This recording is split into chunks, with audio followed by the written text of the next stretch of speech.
Hello everyone. आज बेटा हम लोग देखने जा रहे हैं इलेक्ट्रोकेमिस्ट्री के कुछ इंपॉर्टेंट न्यूमेरिकल्स क्लास 12 के। तो चलिए साथ में कंटिन्यू करते हैं। पहला क्वेश्चन बेटा हमको क्या दिया गया है, determine the value of equilibrium constant Kc and delta G not for the following reaction. इस क्वेश्चन को समझने से पहले हम लोग समझने जा रहे हैं नेक्स्ट इक्वेशन। क्या समझने जा रहे हैं बेटा?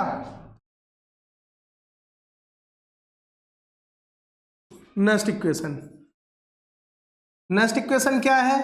नेक्स्ट इक्वेशन हमको बताती है EMF of the cell and standard EMF of the cell में रिलेशन। क्या बताती है? ईएमएफ ऑफ द सेल और standard EMF of the cell में रिलेशन क्या होती है? Next equation E equals to E not minus का 0.059 अपॉन n इंटू में log 10 Q, या इसी Q को हम क्या लिख सकते हैं? Kc। इसी Q की जगह क्या लिख सकते हैं? Kc। Q भी हमारा कंसंट्रेशन है, बट Kc हमारा कंसंट्रेशन कांस्टेंट है। क्या है? कंसंट्रेशन। कितना क्लियर है? ठीक। यहां पर ये हमारा ईएमएफ ऑफ द सेल है। क्या है? EMF of the cell. ये क्या है? Standard EMF of the cell. क्या है? Standard EMF of cell. N क्या है? Number of electron change in a reaction. Number of electron change in a reaction. और ये क्यू हमारा क्या है? कंसंट्रेशन है। क्या है? कंसंट्रेशन। और इसी क्यू की जगह ही हम क्या लिख सकते हैं? Kc। क्लियर है? तो देखते हैं भाई पहला क्वेश्चन। बोला गया determine the value of equilibrium constant and delta G not for the following reaction. हमको ये रिएक्शन दी गई Na solid 2Ag plus Na+2 2Ag solid. इसका E नॉट दिया गया है, ये दिया गया है। तो देखते बेटा, E के बारे में हमको कुछ भी पता नहीं। हमको E नॉट का वैल्यू दिया गया है 0.15। ये वैल्यू यहां रख दी। 1.05 ये वैल्यूज किस में पुट कर रहे हैं? नेक्स्ट इक्वेशन में किस में पुट कर रहे हैं? ठीक। Minus 0.059 upon n। n का वैल्यू कहां से निकलेगा? यहां से देखो, Na था सॉलिड, सॉलिड से हो गया Na+2। सॉलिड से क्या हो गया? Na+2, मतलब 2 इलेक्ट्रॉन का चेंजमेंट हुआ, तो ये हो गया अपॉन में 2 इंटू में क्या बचा? log 10 Kc। क्या बचा? log 10 Kc। अब अगर हम इस न्यूमेरिकल में देखें तो क्या हमको कहीं पर भी E का कोई भी केस दिया गया है? क्या कोई E की वैल्यू दी गई है? नहीं दी गई है। तो ऐसे केस में करेंगे क्या? इक्विलिब्रियम के केस में। कौन से केस में? इक्विलिब्रियम के केस में। देखो यहाँ क्या लिखा हुआ है। ये इसीलिए क्वेश्चन बेहतरीन है क्योंकि तुम भटकोगे, तुम ढूंढोगे E की वैल्यू और E हमको दिया गया नहीं है। इक्विलिब्रियम के केस में E का वैल्यू कितना हो जाता है? 0। कितना हो जाता है? जब ये हो गया बेटा हमारा 0, ये माइनस का हमने इतना सारा उठाया, इस साइड भेज दिया, तो देखो हमारी क्या वैल्यू बची? वैल्यू बची 0.059 upon 2 log 10 Kc equals to 1.05। यहां तक ये क्लियर है? ये E0 क्यों हुआ है? क्योंकि क्वेश्चन में हमसे क्या बोला है? इक्विलिब्रियम कांस्टेंट, और एट इक्विलिब्रियम E का वैल्यू कितना होता है? 0। तो ये हमारा बन गया। कोई दिक्कत? अगर हम बात करें log 10 Kc की, तो क्या बन जाएगा? 1.05 अपॉन 2 इंटू 0.059। पहले बताओ यहां तक समझ में आया? क्लियर है? अब जैसे ही हम ये वैल्यू कैलकुलेट कर लेंगे, क्या ले लेंगे? Anti log. क्या ले लेंगे? हमारी वैल्यू किसकी आ चुकी होगी? Kc की। किसकी आ चुकी होगी? पहले बताओ ये क्लियर है? पक्का? अब हमसे पूछा गया delta G not. Next equation हम हटाते हैं, फिर देखना बेटा।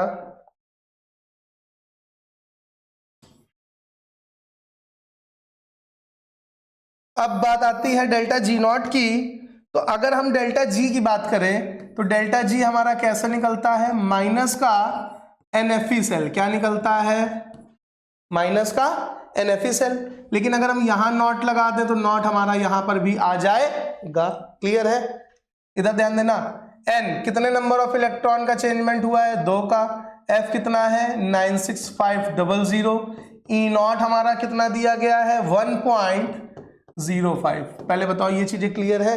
हमने इन सब का मल्टीप्लाई करा लिया तो हमारा वैल्यू किसका आ गया, डेल्टा जी नॉट का। किसका आ गया, डेल्टा जी नॉट का। और जो भी आंसर आएगा वो किस में आएगा, माइनस साइन लगा हुआ तो नेगेटिव आएगा।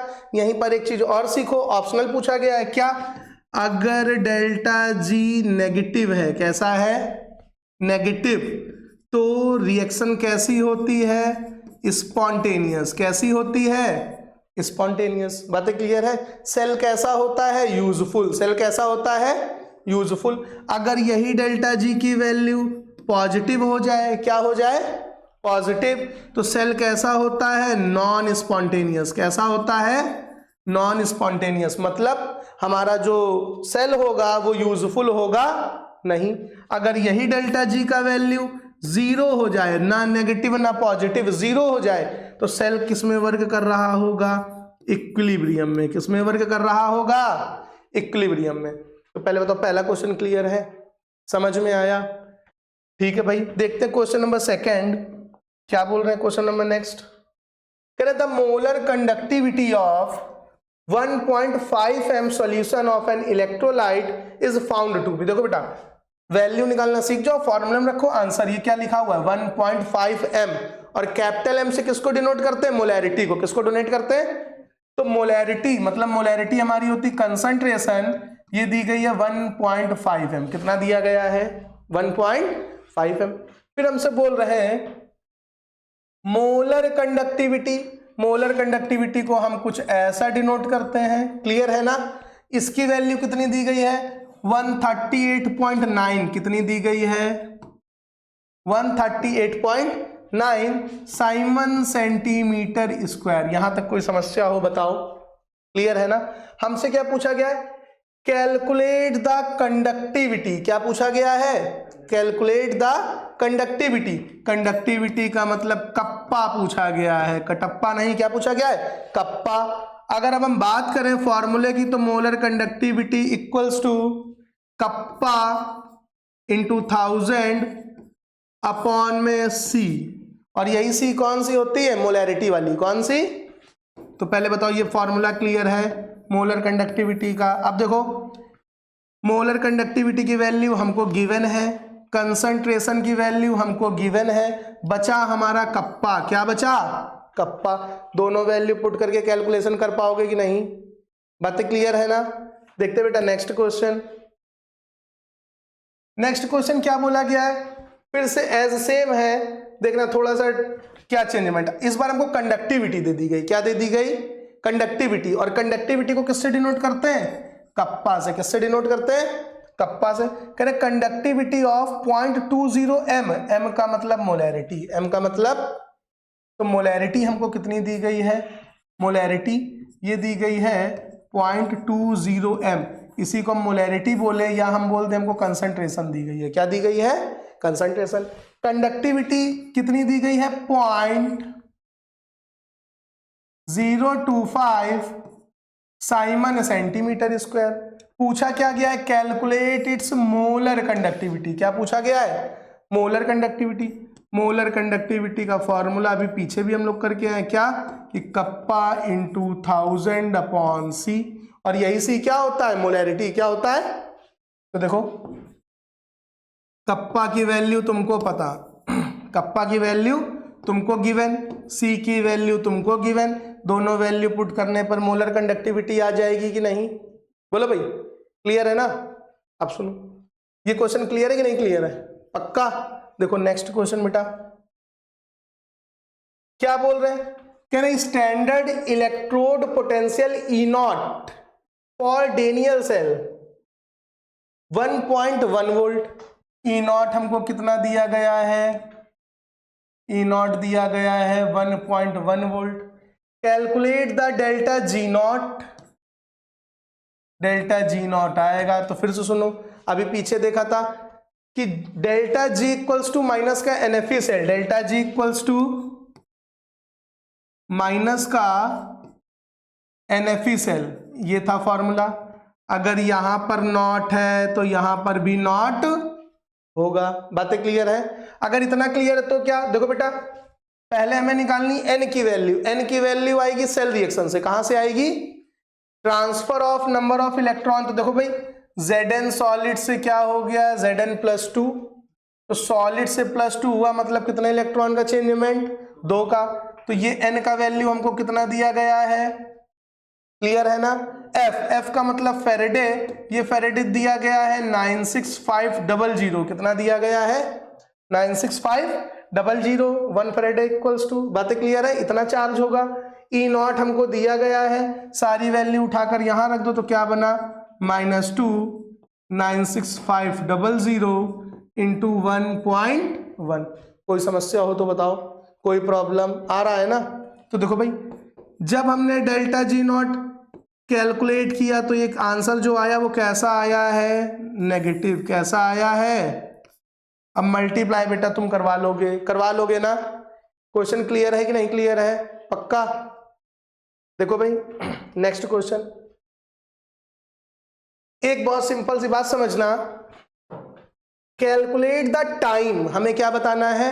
टाइम बताना है, टी बताना है। Deposit 1.27 gram of copper at cathode. ठीक है भाई, जब भी हमको ये पता चले कि कोई भी मेटल हमारा क्या हो रहा है, कैथोड पर कलेक्ट हो रहा है, हमें समझ जाना है कि क्वेश्चन कहां से फ्रेम हुआ है? फेरेडे लॉ से। कहां से फ्रेम हुआ है? और फेरेडे फर्स्ट लॉ हमारा क्या बोलता है? W बराबर ZIT। W बराबर ZIT। लेकिन इसी Z को हमने क्या कहा था? ये वाला फॉर्मूला तो याद करो ही, साथ में ये वाला जरूर याद कर लो, MIT/NF। MIT/NF। अगर ये याद है तो कभी समस्या सवालों में होगी नहीं। ये क्या है समझ लो पहले।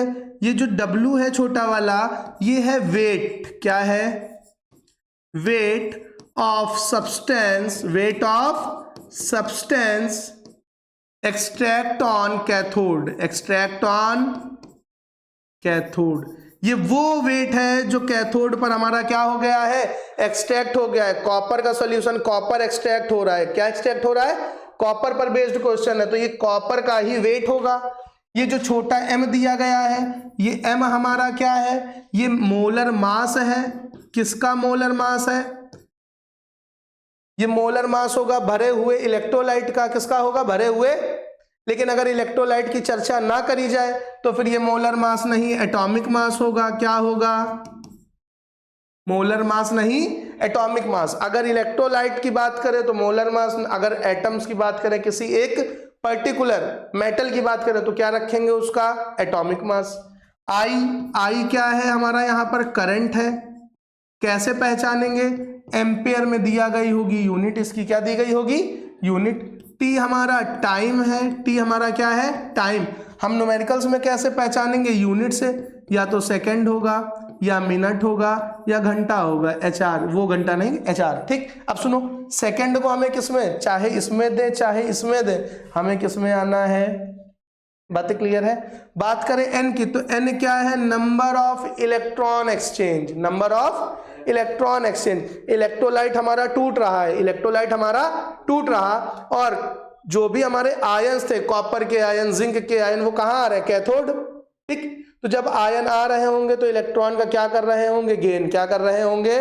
गेन। तो कितने गेन किए? n हमारा वही है नंबर ऑफ इलेक्ट्रॉन। क्या है? और F हमारा फेरेडे कांस्टेंट है जिसकी वैल्यू कितनी होती है? 96500। तो पहले बताओ फॉर्मूले में कौन क्या है, ये समझ में आया? इसका एक बार SS ले लो। SS लेने के बाद अब हम लोग देखते हैं। ठीक, इधर ध्यान देना। सवाल पढ़ो बेटा, कह रहे calculate the time deposit. Time पूछा गया है। ठीक है भाई। डिपॉजिट 1.27। 1.27 का मतलब W कितना दिया गया है? ग्राम में है तो W है, ग्राम में है तो W है, क्योंकि W क्या होता है? वेट होता है। वेट किसमें होगा? ग्राम में, किलोग्राम में, टन में, कुंटल में। बातें क्लियर है? ठीक। तो ये हमारा W हो गया।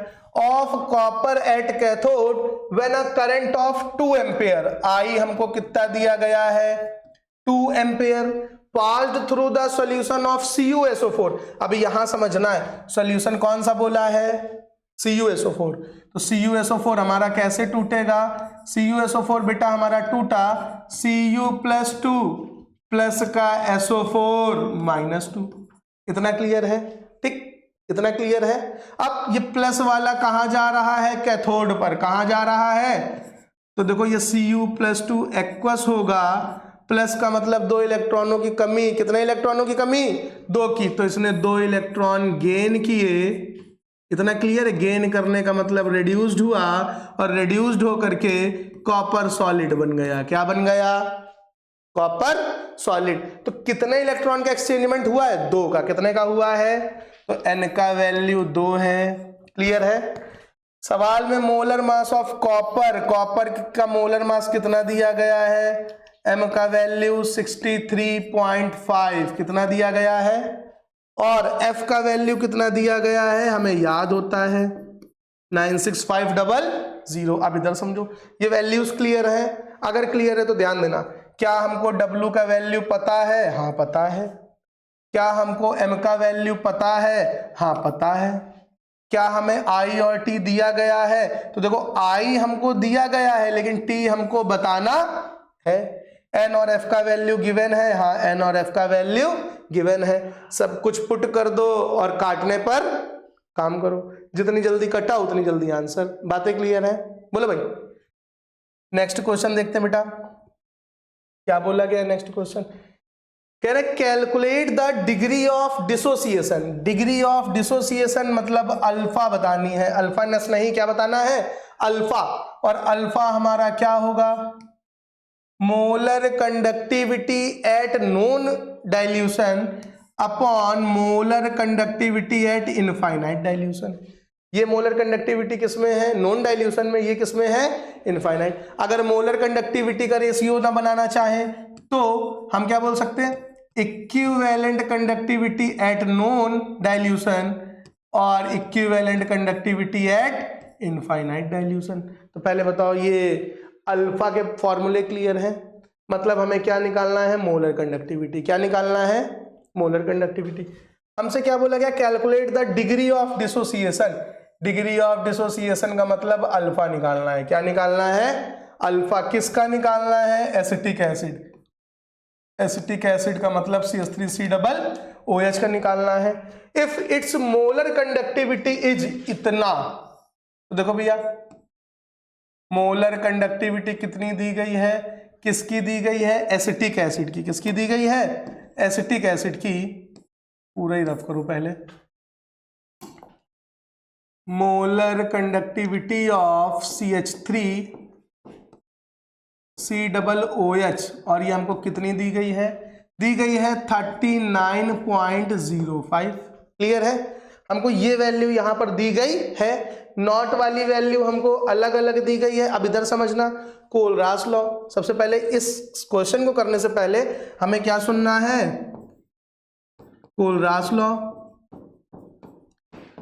कोलरास लॉ ने क्या कहा, at any infinite dilution, at any infinite dilution, at any infinite dilution का मतलब क्या है, हम इतना डाइल्यूट कर दें कि उसका जो भी हमारी मोलर कंडक्टिविटी है या इक्विवेलेंट कंडक्टिविटी वो लगभग नेग्लिजिबल हो जाए। क्या हो जाए, negligible. At any infinite dilution the molar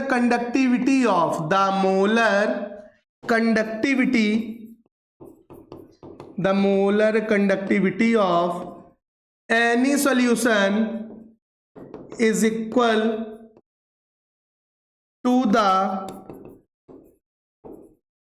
number of ions, molar conductivity present in it, Kohlrausch law ने क्या कहा कि अगर हम बहुत ज्यादा डाइल्यूट कर दें तो उस सॉल्यूशन की मोलर कंडक्टिविटी कितनी होगी, उस सॉल्यूशन में प्रेजेंट नंबर ऑफ आयंस की मोलर कंडक्टिविटी के सम के बराबर होगी। तो देखो भाई, अगर हम ये बोले कि हमने एक एसिटिक एसिड था जिसको हमने खूब ज्यादा डाइल्यूट कर दिया, ठीक, कौन क्या था, एसिटिक एसिड। अब एसिटिक एसिड कैसे टूटा होगा, ये ऐसे टूटा होगा, CH3COO माइनस और साथ में H प्लस। बातें क्लियर है। तो इसकी कंडक्टिविटी किसके बराबर होगी, इनकी कंडक्टिविटी और इसकी कंडक्टिविटी के। बातें क्लियर है कि नहीं। तो देखो CH3COO की वैल्यू हमको कितनी दी गई है 40.9, कितनी दी गई है 40.9, और इसकी वैल्यू हमको H+ की कितनी दी गई है 349.6।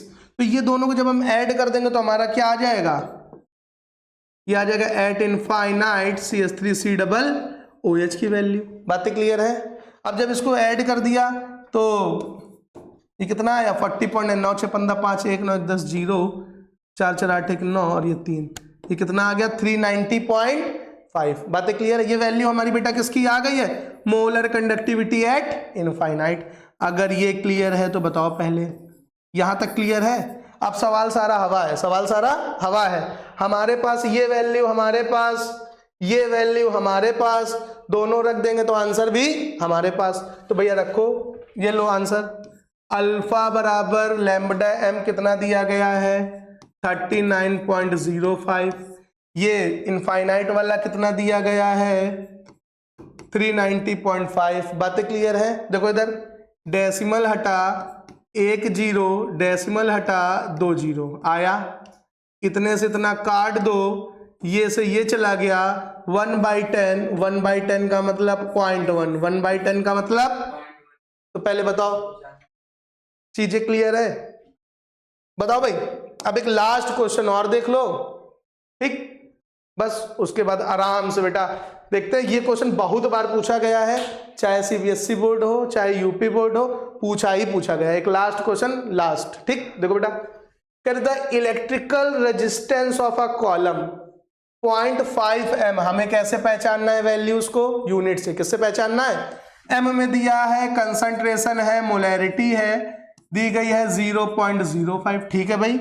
Solution of a diameter, diameter का मतलब d दिया गया है 1, हमें पता है ये हमारा सेल है और ये सेल का हमारा क्या है एरिया क्रॉस सेक्शन, यहां ये हमारी डाया होगी, डाया का आधा क्या होगा रेडियस, डाया का आधा क्या होगा। बातें क्लियर है। रेडियस 1/2 को क्या लिख देंगे 0.5, डाया दिया गया है सेंटीमीटर में तो ये भी आएगा सेंटीमीटर में। अब रेडियस की हेल्प से हमें पता है ये एरिया क्रॉस सेक्शन है, मतलब πr², क्या है πr²। पाई का वैल्यू कितना दिया गया है 22.7 इंटू 0.5 इंटू 0.5। तो पहले बताओ ये ए का वैल्यू आ गया इतने स्टेटमेंट से। अब बोल रहे लेंथ 50 सेंटीमीटर, लेंथ कितनी दी गई है 50 सेंटीमीटर, ठीक है भाई। इज 5.55 इंटू 10⁻³ ओम, ओम का मतलब रेजिस्टेंस, ओम का मतलब 5.55 इंटू 10⁻³ ओम। तो वैल्यूज कहां से आई, कैसे आई, ये क्लियर है पक्का। अब आते सवाल में, पहला हमसे पूछा गया है रेजिस्टिविटी बताओ। क्या बताओ बेटा, रेजिस्टिविटी।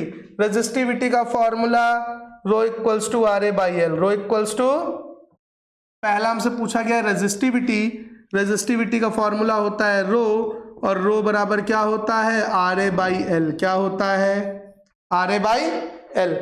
R का वैल्यू तुमको पता, A का वैल्यू तुमको पता, L का वैल्यू तुमको पता, तो आंसर भी तुमको पता है।